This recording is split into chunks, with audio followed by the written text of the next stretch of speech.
आज से 3 दिन पहले इमरान खान साहब के दोनों बेटों का इंटरव्यू लेने वाला यूट्यूबर मारियो नावफाल, मेरे ख्याल से इसका नाम है, आज ये बलूचिस्तान की आज़ादी का ऐलान कर रहा है। कहानी कुछ समझ नहीं आ रही है, ये हो क्या रहा है। इमरान खान के बेटों का इंटरव्यू करता है 2 दिन पहले और आज ये बलूचिस्तान की आज़ादी की बात कर रहा है। अभी 2-3 दिन पहले इंडिया पाकिस्तान के मामला इतने ज्यादा खराब थे कि न्यूक्लियर वॉर तक बात जा रही थी। इतने संगीन हालात के अंदर भी इन्हीं लोगों में से कुछ लोग ऐसे थे जो कि पाकिस्तान के खिलाफ एक्टिविटीज कर रहे थे, सोशल मीडिया पर भरपूर कैंपेन चला रहे थे, मायूसियां फैला रहे थे, सवाल पे सवाल कर रहे थे, सबूत मांग रहे थे। उन सब का ताल्लुक इन्हीं गिरोह से था। हम लोगों ने भी डिजिटल वॉर में हिस्सा लिया और अपने मुल्क की और अपनी फौज के पीछे खड़े थे, जितना हो सकता था डिफेंड कर रहे थे। हमें समझ नहीं आ रहा था हम इंडियन मीडिया से लड़ें या अपने लोगों से लड़ें।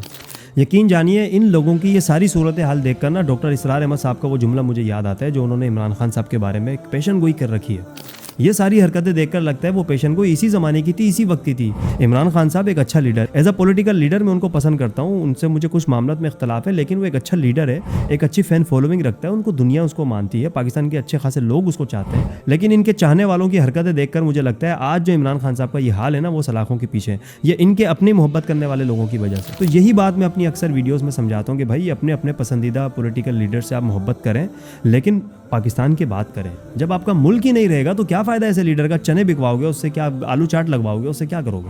कुछ होश के नाखून लो, पॉलिटिकल लीडर बाद में है, मुल्क पहले।